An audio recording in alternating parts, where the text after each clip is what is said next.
How is your English language fluency be evaluated? EPI evaluates English proficiency through Zoom. I got this information from their website. Personal interviews and video submissions, which are all conducted in English. Yes, you will be turning in a video of yourself talking about yourself. They will guide you through it, and you will also upload that in the website. You know, when I look back, I watched the old video that I made because I still have my account active, and I watched the video that I made. It's helpful at some point because I was like, I feel like I wanted to give up because it's kind of difficult here, but we will talk about that in another video. And then I looked at the video and I said, when I was applying, I was saying this and that, blah, blah, blah. And now that I'm here, I am facing challenges and I'm quitting. So I don't think so. That's why I survived. I have actually been enjoying my work here. If I could say, I would, but I'm on the last year, so I have to go home and share whatever I have learned. It's anyway 2 years. Okay, the 2 years thing that I just mentioned, we can talk about that. That's a J1 visa requirement. Now for the documents, obviously prepare your diploma, your transcript of record. You have to have your passport, visa, teaching license, proof of employment, professional references. If you have been employed in different schools, you have to have all those turned in so they can be credited. So that's why during my time, I went to my old schools and to ask for the certificate of employment from because before coming in here, I taught in 2 different schools before the last school. And so I turned in 3 certificate of employments. Because if you don't turn in, say you claim that you have 3 years experience from this school, if you don't turn in the certificate of employment for that school, it will not be counted as part of your teaching experience. And your salary is based on your teaching experience and other credentials. The home tie. So this is where we would answer, is it really necessary to have bank statement, you know, titles of land or whatever properties you owned? So yeah, it goes in here. It's for the home tie documentation. So this is the checklist for home tie, proof of home and or property ownership. So as for me, I didn't own any car. I bought a piece of land, but at that time we didn't have like the title for it.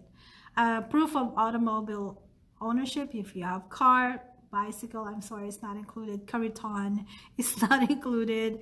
Or your walis when you fly, you know, at night. A letter from your current place of work stating that your position will be held until your return. So make sure you have very good, you know, relationship with your current bosses, your supervisors, because they have a lot of like kind of like input in the process. Like you have to get the character references from their professional references, and also they have to write this thing. Letter from current workplace saying that your position will be held until your return. I'm sorry, I'm stuttering. 2 of the following. So besides those that I mentioned, 2 of the following: a credit card statement, a retirement plan, a loan statement. Upload new 3-month bank statements to show you are financially stable and able to participate in the program. So during that time, so you don't only upload the bank statement once, they would ask you to update it like every month until you leave for the US. So it's not like you borrow money from somebody and then show it one time. So you have to update that. It should be in the bank. For the home tie, the documents should be in your name, not in your parents', not in your brother's name. It should be in your name or your husband's name. Must be certified, translated if not in English. Must be official documentation and valid. Okay? So now for professional references. You are to choose 3 professional references. 1 teacher colleague, 2 school supervisors. These people will just answer the recommendation online. EPI will send links to them. So it's not like they have to type in, an essay. No, they just have to answer the online form, and EPI will send the link to them. So you need the email of those supervisors. Is there an age limit? Well, I have colleagues here who have been retired in the Philippines. So I don't think that there's an age limit as long as you qualify based on the eligibility requirements, you have done everything correctly and on time, then you'll be fine. So there's no age limit. Well, no age limit as far as my agency is concerned. I don't know with other agencies though. Can I take my family with me? Yes, but only the immediate family, husband, kids. So there are requirements obviously, and they will be your dependent, and their visa is going to be called J2 visa. How long is the contract for? The visa itself is good for 3 years, and it can be extended up to 5th year, so you have 2 years extension. But the contract itself from the school, from the district, is renewed every year. So make sure that you are doing your best so that your principal will reappoint you, will recommend you for reappointment. So that goes every year actually. So you have to be in your best. But obviously during the first year, it's understandable that you are still adjusting. As long as they're seeing you that you're trying your best, that you're adjusting, or that you're seeking help from them, that you are improving, it's fine. The first year is fine. Just make sure that you are, like I said, improving and doing everything you can, that you're not, violating rules, that you're being a responsible teacher. I think you'll be fine. What subjects are in demand?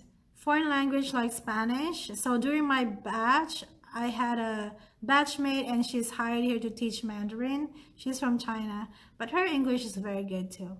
And English, sciences, math, SPED. So that goes for all grade levels. So I'm here as a physics teacher. Although physics here in Florida is not a required subject. So for Florida, physics may not be like an in-demand major because it's not a required subject for students. It's an elective. But they can find you a match in other states. Remember that this agency is for North Carolina, Virginia, South Carolina, and Florida. Now, this one is really important. How much is the cost? Okay, like I said, compared to other agencies, in my agency, this is not a sponsored vlog, by the way. I'm just, I know I have a lot of friends who would like to come to the US, and some of them, they have spent so much and then just to end up not going because the agency is a fraud. Well, this agency, they don't ask for placement fees. They don't ask for service fees. All the fees that I have paid, they're like necessary. They're the ones that I really have to shoulder myself, right? So EPI provides first-year teachers with an airline ticket. If the ticket is over $750, then the teacher will be required to pay the difference. And it's, like a salary deduction. Passport fee will be shouldered by the teacher. So I think it's now 950 pesos for the standard. That's 12 business days. But if you want the expedited one, 6 business days, that's 1,200 pesos. Visa application, you shoulder it. Okay, so it's $160, 8,200 pesos at this time when I checked the website. Then the credential evaluation, it was like, it's less than 5,000 pesos during my time. It was around like $160. And I think EPI, if what I have heard is correct, I think EPI is now paying for this one. They are now shouldering it. Okay, so again, without placement fee for this agency only. Other agencies would ask for a placement fee. that can be like 300,000 pesos if you convert, or 500,000 pesos, and then you have to pay back, you know, through salary deductions. It's a lot of money, right? And especially if you are starting here in the US, it's very stressful. You are in a foreign land. If you already owe that much money, it's adding to the stress. So this agency, hopefully, you will be eligible and still get to the US, same thing, same visa anyway, without spending so much. And when you are in the US, you just want to focus on doing your job. And sometimes the job is difficult. And at some point, yeah, I'll be honest with you, at some point you might regret coming in here, especially if you were already fine in your school in the Philippines. So, but then if you owe that much money, you will really struggle, like mentally, like you have to, you know, suck it up, so to speak, because you owe so much money. So what if it's too difficult that you really want to go home, but then there's just so much to pay still? So think about that. Consider agencies that do not ask for placement fees. Okay, so now the question, I think the last one on my list, I probably have forgotten more, like other important questions, but so far this is what I have. How much is the salary? EPI teachers are paid on the same salary scale as US teachers according to education and teaching experience after the date of your bachelor's degree. So it depends which school you join and on your credentials. So obviously every state would have different salary for their teachers. And then now it depends also on your teaching experience. That's why I said, if you come here with a long teaching experience, that's good. If you have master's degree, that's good. If you have PhD, that's really good as well. That's on top of your, you know, basic salaries. But in this state, I don't know for other states, but in this state, your master's degree should be directly related to your bachelor's degree. Like for me, my bachelor's degree is physics, but my master's degree is in a different field, so it's not counted. But I heard in other states they're counting them. I hope I have explained it clearly. I know I'm kind of all over the place at some point, even if I tried my best to just read from the script. Okay, so thank you for watching this video. If you have other questions, you can just comment them and I'll, you know, put them together and create another vlog for you guys. Thank you and see you in my next video.